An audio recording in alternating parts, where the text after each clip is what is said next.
So these are my thoughts on the JRX2 Mini. I think it's really great. I think a lot of people kind of write it off, but it was really affordable. I paid after tax like $175 Canadian on Black Friday. And I guess no one really wants them, so all the parts and everything are really cheap. I don't even know if they're still available, to be honest, but really fun car. I use it primarily for, like little dirt tracks and stuff and baseball diamonds that, just here and there. Really smooth surface seems to be the best. And I don't really take it off any jumps, and you'll see it's set up really soft for handling. But the handling is really good and really rewarding once you get it set up. So I didn't do too much. It's got new rear truggy springs and a lot of suspension tuning. As you can see, everything's on the innermost setting, and it's just got a lot of droop, which is really great for something this small. And it's set up really soft, like you can see how it stays, but it actually works out really good because when you get on the throttle, it picks up the rear a bunch, which is good. So if you have the front really soft, it's kind of picked up too, but as soon as you let off the throttle, you're getting a bunch of weight on the front, and it's just really rewarding to drive. You have to counter steer a bunch, and it drifts a bunch, but having the suspension set up like this, and especially the tire setup, made it it was like a positive feedback loop. You get into a drift, but it wouldn't want to go too far, and it was a lot of fun to make it get to that point. But yeah, you take it to a baseball diamond on like a damp day or like after it's rained or something, and it is a blast, and it's just tons of drifting, tons of oversteer. But yeah, so the main mods were the tires. I think these are Proline Wedge, and I just stuck some bearings in these with the right inner and outer diameter. I can't remember, I think it was 10 millimeter, but whatever the hex is, just stick a bearing in it with a flat washer. And then back here, I modified the Mini B hexes to fit over the roll pin that's in this axle. It wasn't too hard. It's not the best fit in the front. There's like quite a bit of, but there's a lot in there anyway. It's not just the wheels, it's actually mostly the spindle. So, and once it's going, it doesn't actually really matter. Like, I can't tell, but that is something that I would like to improve. I know a lot of people modify the Mini B front hubs to make them work, but you know what, this was quick and easy, and it rips, so I don't really care. These tires are JC Concepts Scorpions, I think, or Scorpios. Really nice. It's got a Surpass Hobby brushless motor with ESC, and yeah, with the right suspension tuning, like I said, really soft.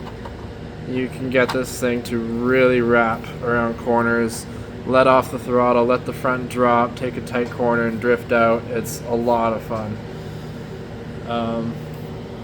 As for the pros and cons of the unit itself, the whole front suspension geometry is just, there's so much slop in there. Just take this off.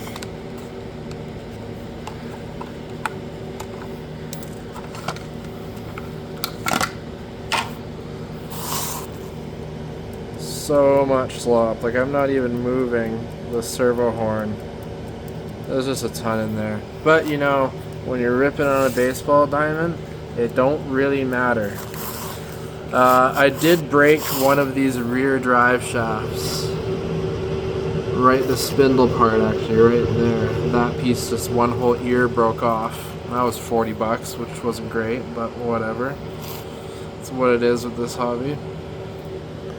But yeah, other than the brushless motor upgrade, the Fly Sky receiver upgrade, obviously for this, which you do at the same time, and then there's a hot racing servo saver.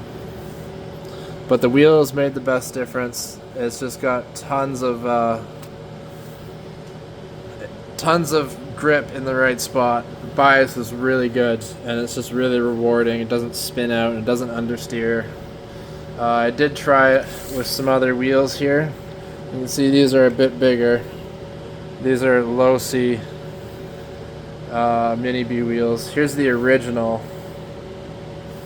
You can see the original just get worn right down. If you take this thing on the pavement and rip it around for like 10 minutes, you will get rid of a lot of these new nubs, and you'll just be left with the bigger ones underneath, and then after a while you just won't care, and then they'll look like this.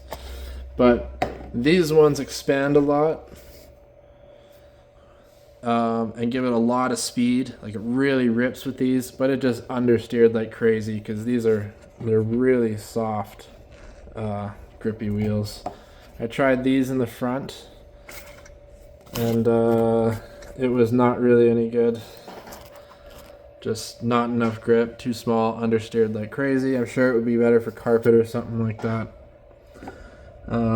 These are the original fronts, so you can see they're actually a little bit smaller, and you can see the JRX2 bearing system, so that's different than this one. So all I did was just stuck a bearing the same size as that hex in there and put a flat washer on that side, and that was it. These are the only other ones I haven't tried for the rears. I do actually really like them because they're kind of a rounded profile, so that should be really fun, but we will see. I think it'll still understeer. I'm just hoping those will allow it to break out easier. And I think that's it. Mostly just suspension tuning. Obviously, you need a lot of front softness to get it to steer. But yeah. That's pretty much the pros and cons, the wheels. I don't know. There's a lot of bad videos out there for it. Like when I was looking at buying it, the videos, people were like, "What the fuck? What's wrong with this thing?" So, and it was just understeering around, and people are taking the motor and flipping it to this side to try and get better handling out of it. But honestly, if with the right setup and changing the suspension geometry where it's needed. Definitely need rear. I went like two steps heavier springs in the rear in order to get it to handle properly. And yeah, a bunch of droop in the front with the most innermost setting. It does make the body harder to get on, but that's okay.